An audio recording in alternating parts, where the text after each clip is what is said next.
For number 1, we've got a periodic wave and is set through a thin rope that is then attached to a thick rope. So the wave is going to travel from one medium, the thin rope, into the next medium, the thick rope. Now, we want to know, does the wave move with a faster velocity in the thick rope or the thin rope? Now, some of you are tempted to be like, ooh, tension. Well, tension would mean like faster or slower within like the same rope, but I don't know like how this speed, even if they have the same tension, how this speed would compare to this speed.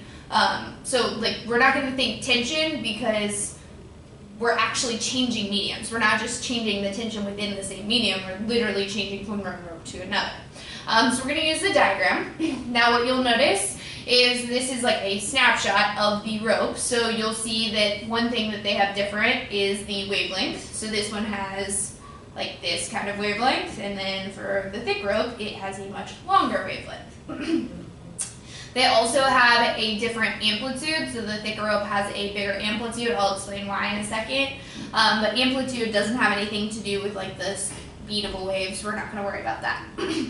Now, the second thing is what happens to the frequency when it goes from one wave to another. Now, it might be tempting to be like, oh, I have less waves, that's a lower frequency, but we can only use that if it's the same speed, because a longer wavelength is just shorter, is longer wavelength is lower frequency, etc. But it's not the same speed. In fact, I'm trying to figure out, does it move faster or slower in this room? So, quick rule. I wrote this on your multiple choice need-to-knows, but when a wave travels from one medium to the next, its frequency stays the same. So let's go ahead and write. We know that this one has the same frequency as like initially, but now it has a longer wavelength, so we need to say what would happen to the velocity. So when the wave travels from the thin rope to the thick rope, it keeps its original frequency, so its frequency stays the same, but it now has a longer wavelength. And I don't think you need to explain that, but just in case, you can say like see diagram, because you have drawn in the different wavelengths. So because you have the same frequency but you have a longer wavelength, that means that your velocity, well, let's look at our equation. So when the wavelength, since v equals f wavelength, if you increase this but this stays the same, that means that your velocity would be faster. So since v equals f wavelength, and we can say this would be faster, a longer wavelength with the same frequency means a faster velocity. So the wave travels faster in the thick rope. Just making sure like we actually answer the question, does it move faster in the thick rope or the thin rope? The thick rope, because the thick rope has a longer wavelength and the same frequency. Third harmonic. So third harmonic means 3 loops, 1.5 waves. It would look something like this. These are going to be both fixed points right here. On the ends of a string will be fixed points, not open. And then we want to know at which points will the points on the string have the least average vertical speed. So this is like the average speed of a point, right? How fast up and down is it going? Not the same thing as how fast is the wave traveling, because the speed of the wave traveling will be constant as long as you're keeping the same hanging mass, the same tension in the string. So we're just looking at like which points go up and down the most. Well, if we're talking about a standing wave, it helps to like actually sketch in the standing wave on the thing, on the string. So I'm going to label these points. These are my nodes right here. Nodes have no displacement, which means that the average vertical speed of a node, how much this point on the string is going up and down, is going to be 0. So it has 0 meters per second vertical speed. because it literally does not go up and down at all. So I'm going to label this A, standing for part A, where it says label A, the points that have the least average vertical speed. Now part B is saying which ones have the greatest average vertical speed, and label those point B. Well, the antinodes are going to have the greatest speed because they have the greatest displacement. They are the points that go up the most and down the most. So like a point right here is going up and down, but the antinode is going up and down even more in the same period of time, so it's going to have the fastest vertical velocity. Its point is literally moving up and down in the vertical direction the most. So then this point right here on the string, these all are point B points. Now a lot of people in class actually drew the wave and then circled those. I'm not sure if that would get you the credit or not, because I made this question up, but I would guess like you would want like the best answers to circle the point on the string, because when you draw the wave, that's like what the string would look like with the standing wave. This is just saying show on the diagram which points on the string, which would be these points on the physical string that's shown. Right, guitar strings each have a fundamental frequency. When a guitarist tunes their guitar, they loosen or tighten the guitar strings. How would tightening the string change the fundamental frequency of that string? So first you need to know what fundamental frequency is talking about. So this is the frequency that creates the first harmonic or the first standing wave. Right, it's not just saying like, oh, if I tighten the string, what happens to the frequency? I'm saying the frequency that creates the first harmonic. So let's think about our V equals F wavelength. By tightening the string, if you tighten the string, so tightening the string is going to increase the tension in the string, which means that the wave will travel faster in the string, because that's like the relationship, right? If you have, that doesn't look like orange string. If you have more tension, it's going to go faster.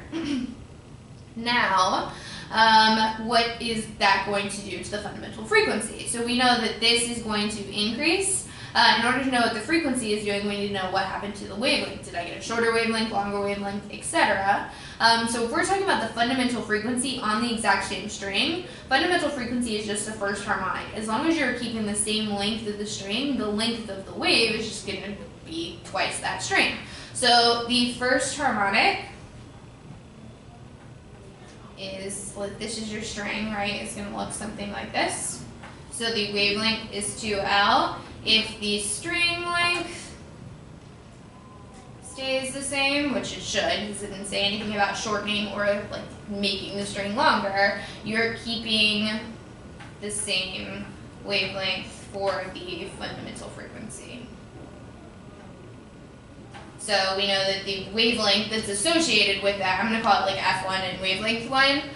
So the wavelength that is associated with the fundamental frequency would be the same. So if it's traveling faster, then the wavelength or the frequency that's needed would have to be a higher frequency. So increase the fundamental frequency because you have the same wavelength but a higher wave velocity, so you need a higher frequency to create that. So would need a higher fundamental frequency. Now some of you might be like, wait, but I thought frequency stayed the same when you went to a different medium. So the difference here is, like, first of all, this was the same wave traveling to a new medium. Here, I'm not saying it's the same wave. I'm saying in order to create the first harmonic, what would I need to do to the frequency? Would I need a higher frequency, lower frequency, or the same frequency to create that same wave on a tighter string? Okie dokie. Next one's talking about organ pipes. So organ pipes each have a different fundamental frequency. Again, the frequency that is needed to create a first harmonic wave when they're played in the same room with air at the same temperature. So this is basically saying same velocity. So why would they have different fundamental frequencies if they have the same velocity? Well, just looking at your equation, so V equals F wavelength, if this is the same, they have different frequencies, that means that they have to have different wavelengths. Now, why would they have different wavelengths? So a lot of people are tempted to be like, oh, because they're different lengths, and that is true, But it's also possible, let me get a blank sheet of paper, it's totally possible to have like tubes of different lengths but still have the same wavelength. So let's say this has a length L and this has a length L, like this. I could create, 2L. I'm going to make these open because it's just easier to draw. So I could have a wave that looks like this. And I can have a wave, let's see if I can do this, like this. These actually have the exact same wavelength, right? They have the same wavelength even though this tube is longer because this is just the first harmonic and this is the second harmonic. It's not possible to have tubes of different lengths if they're the same harmonic. Like if you have this one and I create a tube this long and I'm still trying to fit the first harmonic in here, then there's no way this is the same wavelength as before.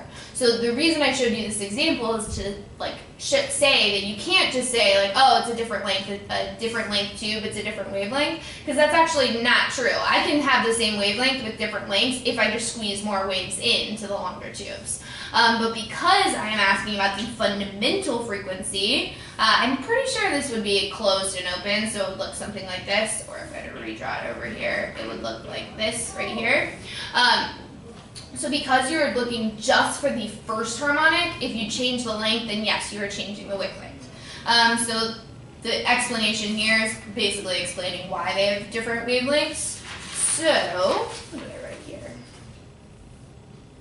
So the for each pipe, for the fundamental frequency, you are creating a wave like this. So the wavelength is just 4 times the length of the pipe. If the length of the pipe is different, you have a different wavelength. So you have a different wavelength for the fundamental frequency or for the first harmonic. So you'll have different frequency.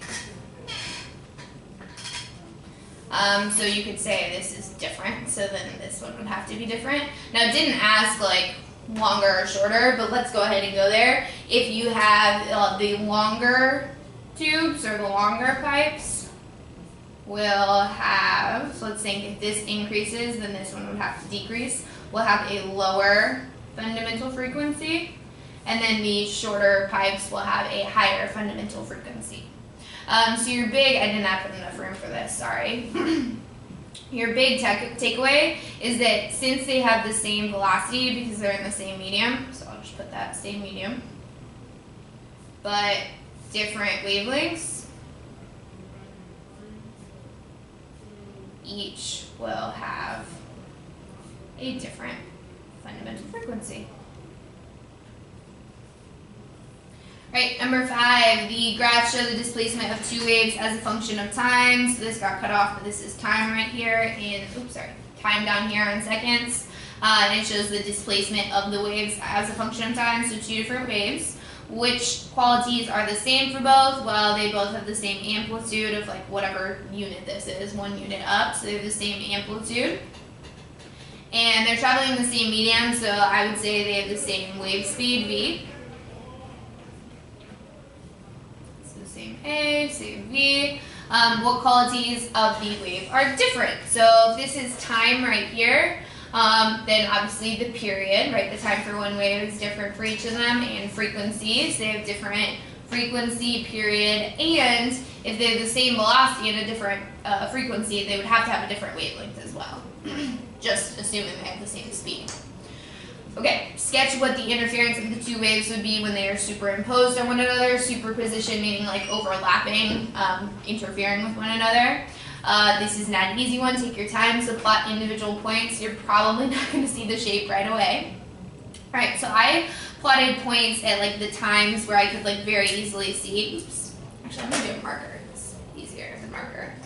Alright, so this one was at like with this first time, it's like just below 1 and 0, so then the resulting would be just below 1. And then the next time is -1 and 0, so this is at -1.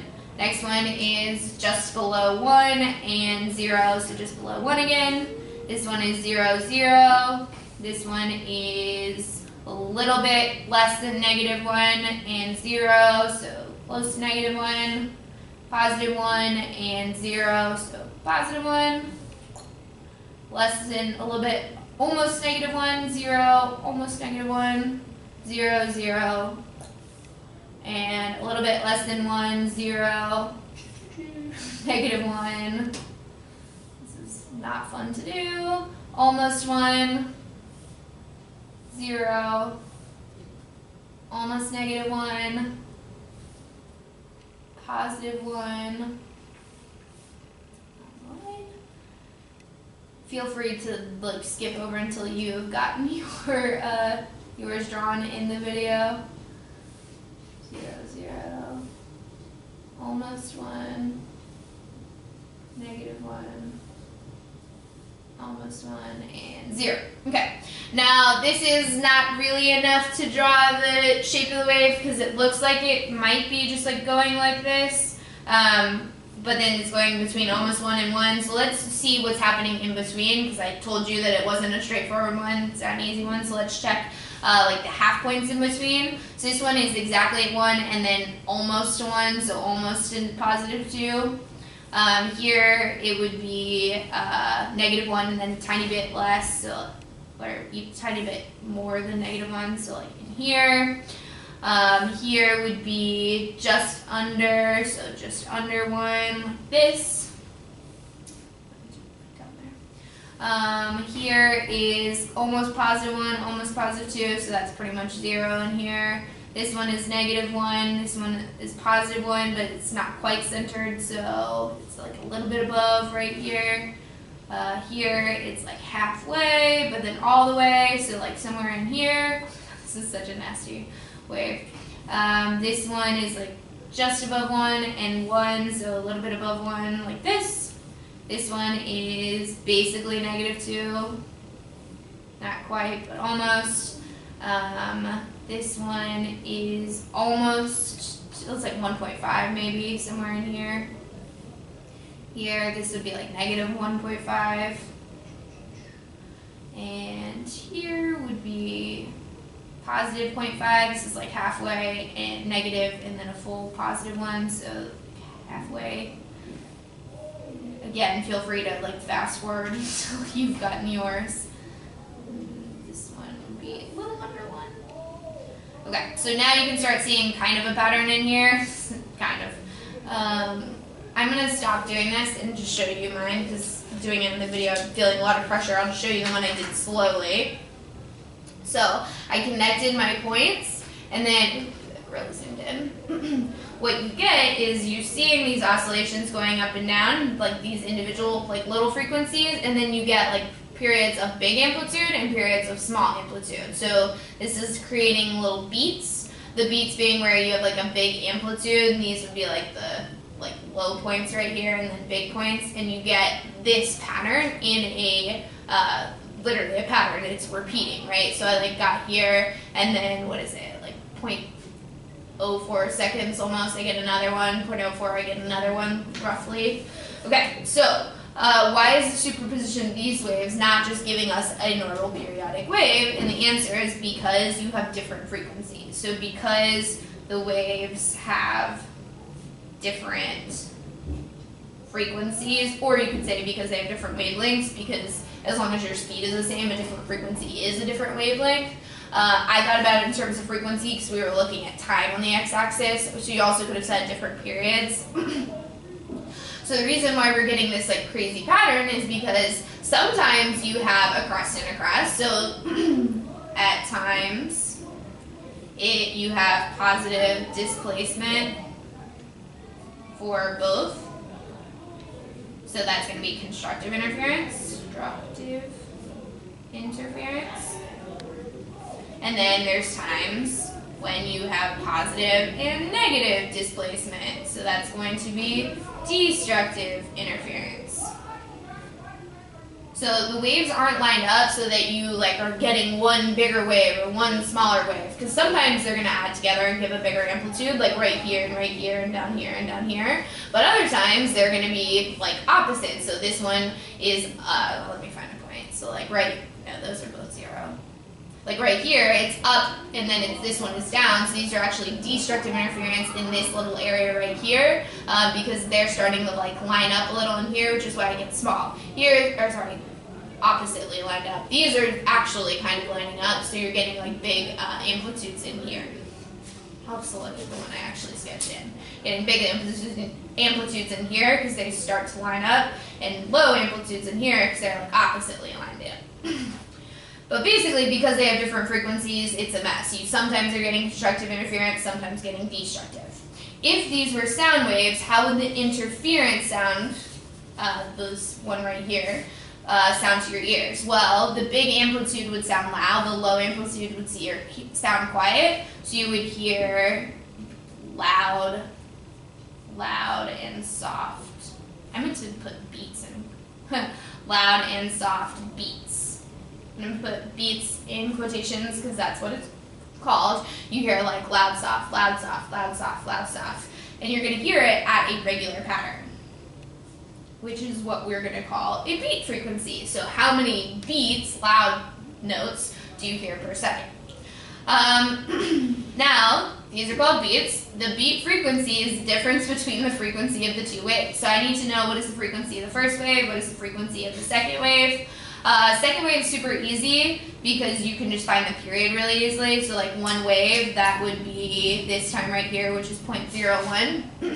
So then if this first wave has the second wave has a period of 0.01, 1 over that gives me a frequency of 100 hertz. So that's the first wave. Second wave, not quite as easy to find its time because it's not like exactly in the middle. I don't know exactly where that is, so let's find a point where I do know for sure that is the value. So none of the, oh wait, that looks like it's an intersection. Nah, I'm going to use this one because this is very clearly an intersection right here. So I have 3 waves in 0.04 seconds. If you have 3 waves in 0.04 seconds, that can give me my frequency, the number of waves per second. Or some of you took the 0.04 divided by 3 to get your period and then 1 over that. It doesn't matter. Either way, you should be getting that your frequency is 75 hertz. Yeah, this one would have worked. That is a point right here. You could say 1.5 waves in 0.2 seconds, and that would give you the period for 1, or just 1.5 divided by 0.02 is going to still give you the same frequency. All right, so then the frequency of the beats. So the beat frequency is the difference between them, so 25 hertz. That means you are going to hear loud beats 25 times a second. So you're going to hear it get loud, quiet, loud, quiet, loud, quiet, loud, quiet 25 times in a single second. Which probably your ear wouldn't hear that because that's a lot and you would just sound loud. Alright, part G, if you wanted to hear more loud point notes per second, what would you do to the second wave? Well, if the first wave has a frequency of 75 and I want to hear more beats per second and increase the beat frequency, I would increase this so that there's a bigger difference between them. So I would increase the frequency of the second wave so that there's a greater difference between the frequencies.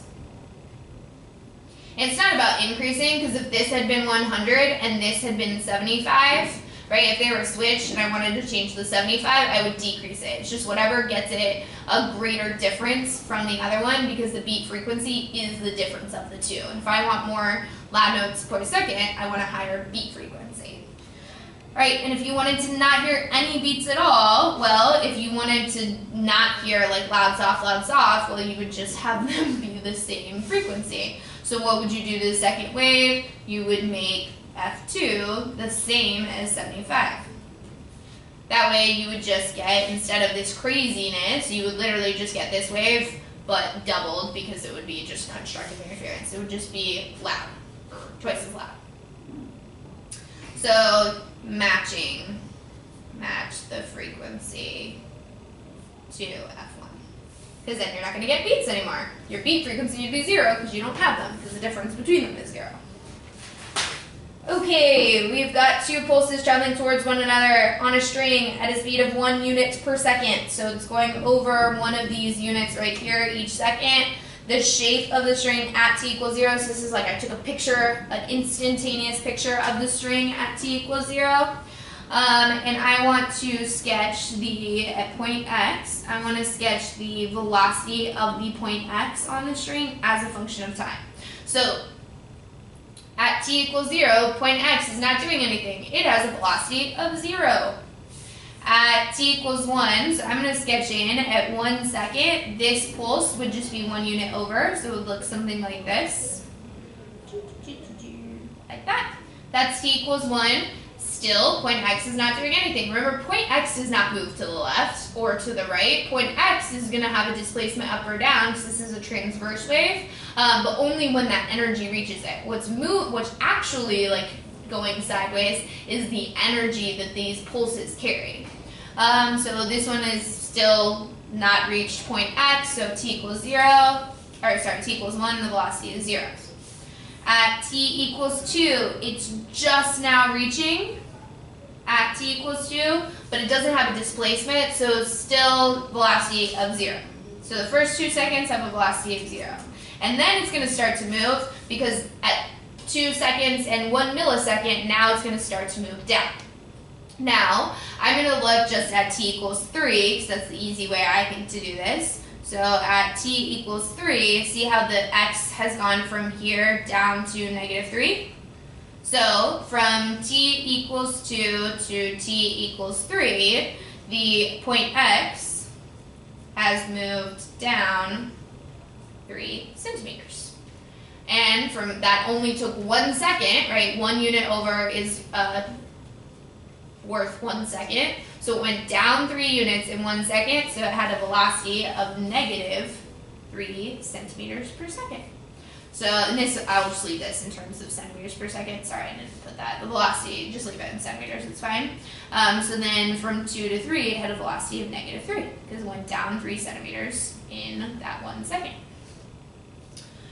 Right? And then now it's going to start to move up, like the next second, it's going to be something like this, and the second after that, something like this, etc. So I just looked, okay, to get back up to where I was, to go up the 3 centimeters again, it's going to take 3 units, each of which takes 1 second, so it's going to go up 3 centimeters in 3 seconds from t equals 3 to, and it's going to take right here, so it'll take 3 full seconds because it's 3 units to go up. So from t equals 3 to t equals 6, it's going to go up 3 centimeters in 3 seconds. That's a velocity of 1 centimeter per second. And it's positive because now it's going up.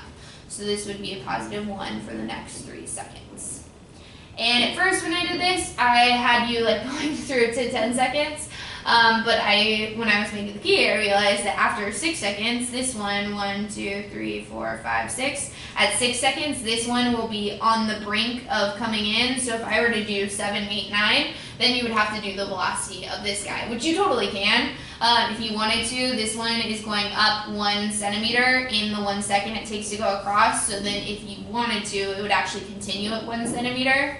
And then it would be going down 1 centimeter in 3 seconds, so it had a velocity of like negative 1/3 for the next 3 seconds. And then it would be back at 0. So before I actually made the key, I didn't realize this one was going to hit. If this one wasn't here, if it was just this pulse coming through, you would have the negative 1, the positive 1 for 3 seconds, and then it would be back to the flat. But it actually gets kind of crazy because this one comes in.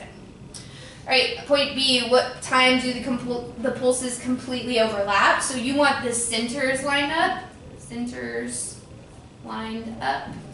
So it's tempting to say t equals 4 because that's when they would start to meet each other, but that's not what I'm asking. I want them completely overlapped. Like I want this one on top of this one right here, which means their centers have to be overlapped. So this one, the center is right here. This one, the center, because they're 4 wide, so the center is just the 2 mark. So their centers are 1, 2, 3, 4, 5, 6, 7, 8, 9, 10, 11, 12 apart. So at 6, they will overlap. So 1, 2, 3, 4, 5, 6, 6 seconds. This would be right here, like this. And this one at 6 seconds would be, watch me this one over. 1, 2, 3, 4, 5. Oop, uh-oh. 1, 2, 3, 4, 5, 6. Did I scoot this over too many? Oh yeah, I did not scoot it over enough. That would have been my best. My bad. So then this one right here would be 1, 2, 3, like this. I'm going to redraw it on the bottom one because that got super nasty. So this is going to be at t equals 6 because that's when their centers are lined up. So I'm going to do on the practice one. This one right here, so point X, we want it relative to point X. So my center is right here. So 1, 2, 3, 4, 5, 6. The center is going to be 2 over from point X. And then that means that it's starting at 4 over from point X. 1, 2, 3, 4, like this. And then it's going down 1, 2, 3, and over 1, and then up 3 and over 1, 2, 3. Like this. If you're like, what? You could just pick like the beginning point. So 6 over would be 4 from X, or you could put the end point. 6 over would be ending at X, which is what we have right here, this ending at X. And then this one, I'm going to pick the starting point. So 1, 2, 3, 4, 5, 6 would be starting at X, which makes sense because they're the same width. They want to be like overlapped. And it goes up 1 and then down 1 over the next 3. And then the rest of the line would look like this. So this is just my practice sketching. This is not what the string looks like because these are going to interfere. And we need to figure out what the two interfering look like. But I can definitely say that this is going to be at 0 for the rest of them because the only energy is in these 4 units right here. 2, 3, 4. So the rest is at 0 centimeters. No displacement here. Now we need to figure out what is happening in these 4 centimeters. So this part right here is actually really easy because this goes over 1 up 1, this one goes over 1 down 1, so it's completely canceling out right here. So this is actually 0 right here. Now the next one is getting kind of nasty, so I'm just going to plot actual points. So this one goes up 1/3 and this one goes down 3, so it's basically going down 3 with a little bit less, so it would be like right here. This one is it has a displacement of -2 and this is like positive 2/3. So it's like -1 1/3. And you don't have to be like exact, but you know that -2 and not quite 1 would be just under -1. And then right here, this of course would be 0 and 0, so you're meeting back at 0. And then this point right here is 0, so you're just gonna draw like this. Which hopefully makes sense because this is a bigger triangle right here, so it's still gonna have a displacement, but it's not gonna go all the way down to 3. It'll be a little bit less than that because it had some positive displacement which would destructively interfere. And then here, where it was up at 1 and over 1, down 1 over 1, they completely cancel out. So the width is now only 3. Okay, hopefully you're good on that. Last one. So a student creates waves at different frequencies through a Slinky and records the frequency and the resulting wavelength. If they were to graph the frequency as a function of the inverse meaning like the flip, the 1 over of the wavelength, would the graph be linear? So let's think. V equals F wavelength, because basically we're saying what's the relationship between frequency and whatever wavelength. So let's get the wavelength moved over. So I'm going to divide the wavelength over like this, and that way I have frequency equals V over wavelength. So I'm going to pull the wavelength out, so that's like 1 over the wavelength, V. So if you think about this is like your Y, and this is like your X, then the V is just your slope. Well, we know that if you do just a bunch of different ways with, a bunch of different frequencies through a single medium, then, and didn't say anything about increasing or decreasing the tension, so you should have the same velocity for all of them. So you should be getting a constant slope. So it should be a straight line. So yes. the graph would be linear, and your reasoning is right here, right? Like if you have a constant velocity, so the slope of the frequency versus 1 over the wavelength is just going to be the velocity of the wave, which should be constant. Okay, similar question, but just a different, like, I'm giving you the equations, and you're going to tell me based on these equations, do you think the graph will be linear or not? So here it's graphing C as a function of E, so no inverses, just C and E, what would happen? And I have two equations. I've got Q equals this and Q equals this. Well, I want to relate C and E together, so let's just replace this Q with CW. So CW equals AE squared. And A and W, these are just constants right here. So if I were to graph this as my Y and this as my X, I would not get a straight line because this is a quadratic, right? As E is squared, then as E increases, C is going to do what E squared is. So it would look like that. So this would mean a no. This is the C depends on E squared. The squared is the reason why this is not a straight line anymore. Same with if it was like a square root, or if it were, I don't know, to the cubed, etc. So this is what we did the first week of school with the graphing, the linearization. If you wanted a straight line, you would have to graph C versus E squared. That would give you a straight line. Because right now it's not straight, it's not a linear relationship. It depends on E squared. You'd have to actually square it, and then you would get a straight line. Okay, it's been a while since we've done that, so hopefully that made sense. You can always come in the morning or at lunch.